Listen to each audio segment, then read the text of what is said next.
February 16, 2019 by Palm Banks. Somewhere within the conflicted but always colorful world of Cubs Twitter, I saw a tweet somewhere that echoed my sentiments exactly.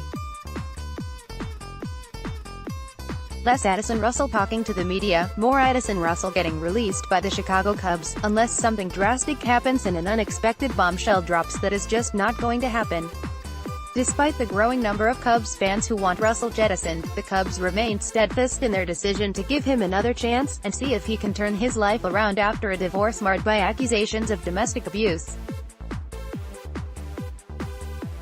As for Russell himself, he did absolutely nothing to win over hearts and minds with a disastrous press conference which consisted of him mostly just responding with 4 or 5 vague, vanilla stock answers that he obviously had memorized beforehand.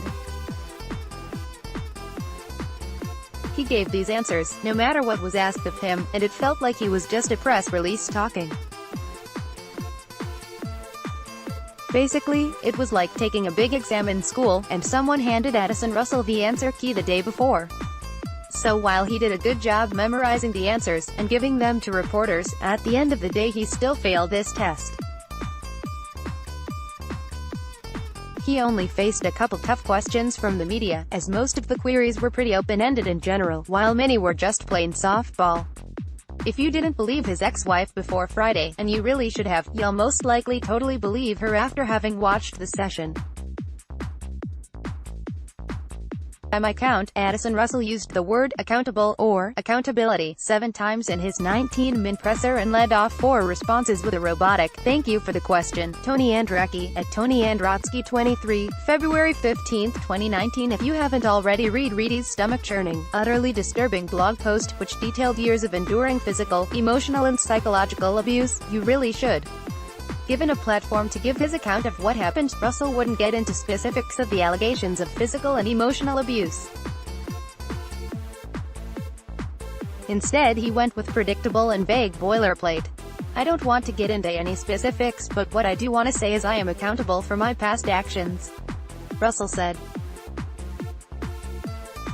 "I'm not proud of the person that I was, but I do want to own this issue and take responsibility for the hurt and the pain that I've caused Melissa. And for that I am sorry." Remember, this was the first time he has spoken to the media since October, and this was his first chance to present himself after being hit with a suspension from Major League Baseball. He initially denied the allegations that he abused his ex-wife, so this was an opportunity for him to put his best public face forward. And what he brought to the table was whatever the hell this is. Addison Russell today, "I've expanded my definition of what domestic abuse is, and it includes feeling like you're the only person on an island, feeling isolated, but also disrespected by someone who cares about you. What meaningless drivel is this? 1. Cheryl Ring, @Ring. Cheryl, February 16, 2019. Russell was later pressed on specifics and asked if he no longer denied the allegations brought against him. "I want to own my actions. I want to be accountable for the hurt that I put Melissa through, the pain that she went through. That's what I want to own. Enough is enough." It wasn't a very long press conference, but it certainly felt like it was. That's because it was so difficult to finish. It's time for the Cubs to end this nonsense and just move on. I don't care what Addison Russell has to say. He doesn't merit a Major League Baseball job. Ban aldermanic privilege, @Darth South, February 15, 2019. Addison Russell has had his day in the court of public opinion, and we've heard enough. It's time for the Cubs to finally do what's been long overdue. Paul M. Banks runs the sportsbank.net, which is partnered with News Now.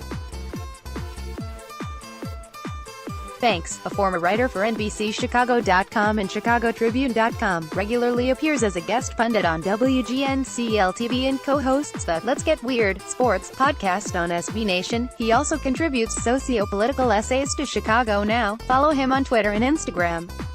The content of his cat's Instagram account is unquestionably superior to his.